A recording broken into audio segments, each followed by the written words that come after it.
બદલાતા હવામાનના પ્રભાવથી અને વારંવાર આવી રહેલી કમોસમી આફતોએ ખેડૂતની કમર તોડી નાખી છે. બદલાતા હવામાનના પ્રભાવથી અને વારંવાર આવી રહેલી કમોસમી આફતોએ ખેડૂતોની કમર તોડી નાખી છે. તો ક્યારેક અચાનક વરસાદ વરસી પડે છે, તો ક્યારેક ભારે ગરમી કે પવનના કારણે ઉભા પાકને મોટું નુકસાન થઈ રહ્યું છે.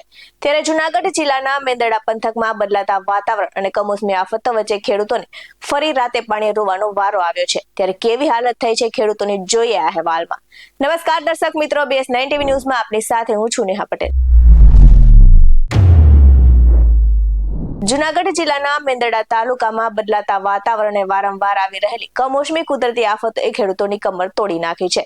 તો ચોમાસુ પાક નિષ્ફળ ગયા બાદ હવે રવિ પાક પર પણ સંકટના વાદળો ઘેરાઈ રહ્યા છે. તો મેંદરડાના ખેડૂતોએ પોતાની વેદના વ્યક્ત કરતા કહે છે કે એક પછી એક પાક હાથમાંથી આવીને સરકી રહ્યો છે, એટલે કે મોંમાં આવેલો કોળિયો છીનવાઈ રહ્યો છે. તો ચોમાસા પછી હવે ઘઉં, ચણા, ધાણા અને કલોંજી જેવા રવિ પાકોમાં પણ ભારે નુકસાનની ભીતિ ઊભી થઈ છે. હાલ વાદળછાયું વાતાવરણ અને વધુ ઝાકળના કારણે ધાણા અને ચણા જેવા પાકોમાં ફૂગ અને કોહવારો ફેલાઈ રહ્યો છે. તે ઉપરાંત આ વર્ષે ઘઉંના પાકમાં પણ પીડિયા નામના રોગે માથું ઉચક્યું છે, જેના કારણે તૈયાર પાક સુકાઈ રહ્યા છે. તો ખેડૂતોની મહેનત પર પાણી ફરી વળી રહ્યું છે. તો સતત કુદરતી પ્રકોપ અને પાક નુકસાનના કારણે ખેડૂતો પાયમાલ બનતા જઈ રહ્યા છે. ત્યારે ઘણા ખેડૂતો દેવાના ડુંગર નીચે દબાઈ રહ્યા છે અને ઘર ચલાવવું પણ મુશ્કેલ બન્યું છે. તો આવી સ્થિતિમાં જો લાંબા સમય સુધી ચાલી રહેશે તો ખેડૂતોનું અસ્તિત્વ ટકાવવું પણ મુશ્કેલ બનશે અને એક પછી એક પાક નિષ્ફળ જતા ખેડૂતો આર્થિક રીતે પાયમાલ બન્યા છે અને સંપૂર્ણ રીતે ભાંગી પડ્યા છે. તો આ પરિસ્થિતિમાં ખેડૂતો સરકાર પાસે તાત્કાલિક સર્વે, યોગ્ય સહાય અને પાક વીમાની રકમ વહેલી તકે ચૂકવવાની માંગ કરી રહ્યા છે. તેથી તેમને થોડી રાહત મળી શકશે તેવું તેમનું કહેવું છે. ત્યારે સમગ્ર મામલે મેંદરડા દાત્રાણા પંથકના ખેડૂતોની વેદના સાંભળીએ તેમના મુખેથી. હું મેંદરડા ગામનો વતની ભાવિન ગાજીપરા. હાલ મેંદરડા ગામમાં અને ટોટલ ચોમાસું સિઝન ફેલ ગઈ ત્યાર પછીથી ખેડૂતોએ બહુ ખનથી ખેતી કરેલી, પણ એના પાકમાં શરૂઆતથી જ વાતાવરણ એટલી રીતે ખરાબ હતું કે બધા પાકમાં રોગ આવવા લાગેલો. ઘઉં નામની વસ્તુમાં પણ પીડિયા નામનો રોગ શરૂઆતથી જ આવેલો અને ખેડૂતોએ ખાતરનો પણ સંપૂર્ણ એમાં ખર્ચો કરેલો, પણ અત્યારે એમાં કાંઈ વળતર જેટલું એમાં મળેલું નથી. અને ધાણાના રોગમાં પણ ઝાકળ વર્ષા અતિશય નુકસાન કર્યું છે અને ચણામાં ઈયળોનો એટલો ઉપદ્રવ આવ્યો તુવેરમાં કે ખેડૂતોના હાથમાં કાંઈ આવે એવી શક્યતા છે જ નહીં. અને જે ચારો હતો એ પણ બગડવા લાગ્યો છે તુવેર અને ચણાનો. અને ખેડૂતો હાલ એટલા હેરાન છે કે એને એમ થાય છે કે ખેતી છોડી દેવી જોઈએ અને અહીંથી નીકળી જવું જોઈએ. મજૂરી આના કરતા સારી છે. ખેડૂતો એટલા હેરાન છે, જગતનો તાત બહુ દુઃખી છે અત્યારે. મારું નામ છે વેકરિયા ગિરધર, ગામ છે દાત્રાણા. અને શિયાળુ પાકની અંદર જે આપણે અત્યારે વાવેતર કર્યા છે એની અંદર ખૂબ વાતાવરણના હિસાબે આપણને નુકસાની આવી છે. હમણાં ઝાકળ વર્ષા આપણે ઓછામાં ઓછી 8 દિવસથી ઝાકળ વર્ષા થાય છે. તો ખેડૂતોને દર વર્ષે ચોમાસામાંથી માંડ અમે બેઠા થયા અને શિયાળુ પાકનું વાવેતર કર્યું, તો તેની અંદર પણ અત્યારે ઝાકળ વર્ષાથી ખૂબ નુકસાની થઈ છે.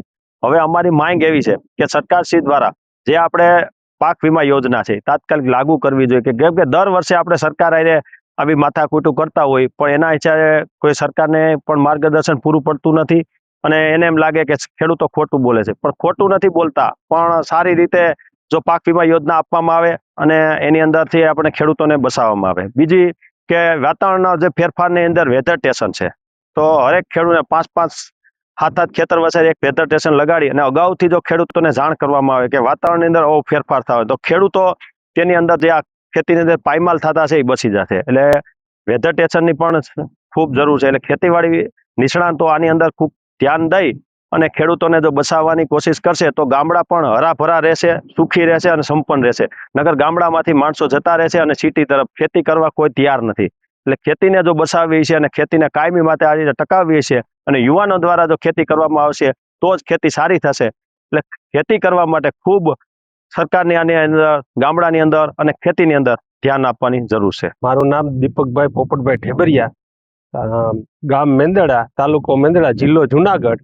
અમારે રવિ સિઝનનું વાવેતર કર્યું હતું, તો એમાં ઝાકળ વર્ષા એટલી હદે આવતી કે ઠંડીનું કોઈ નામ નિશાન નથી અને જે મોલ વાવ્યો છે એ પણ સદંતર રીતે બેસી ગયો છે, સુકાઈ ગયો છે, વાયરસની અસર છે. તો આવું ને આવું ચાલ્યા કર્યું.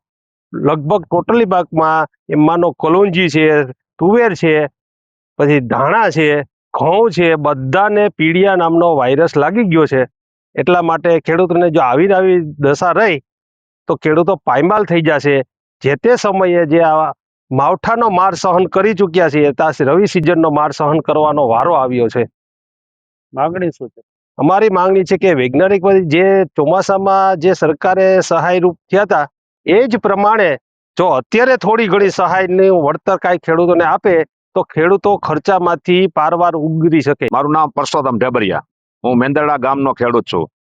અમારે મેંદરડા પંથક સહિત સમગ્ર સૌરાષ્ટ્રમાં એક તો ચોમાસું પાક તૈયાર થયો હતો ત્યારે કમોસમી વરસાદ વરસતા તમામ પાક સદંતર નિષ્ફળ ગયો હતો. ત્યારબાદ નવી આશા સાથે ખેડૂતોએ રવિ પાકનું વાવેતર કર્યું. તેમાં ઘઉં, ચણા, ધાણા, કલંજી જેવા મુખ્ય પાકોનું વાવેતર કર્યું હતું.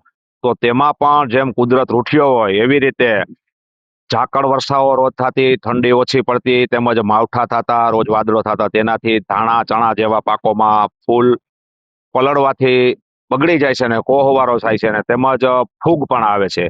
અને આ વખતે તો ઘઉંમાં પણ પીળિયા નામનો રોગ આવ્યો, જેથી કરીને ઘણા ખેડૂતોને મોટી અવસ્થામાં થઈને ઘઉં સુકાવા લાગ્યા છે, જેથી ખેડૂતોને આર્થિક ફટકો લાગ્યો છે. જો આવું નવું રહેશે તો ખેડૂતો દિવસે ને દિવસે પાયમાલ થતા રહેશે. આવા જ વધુ અહેવાલ સાથે ફરી મળતા રહીશું. તમે અમારી યુટ્યુબ ચેનલને સબસ્ક્રાઇબ કરવાનું અને અમને ફેસબુક અને ઇન્સ્ટાગ્રામ પર ફોલો કરવાનું ભૂલશો નહીં. બાકી નવી અપડેટ્સ મેળવવા માટે આપ જોતા રહો BSN TV ન્યૂઝ. નમસ્કાર.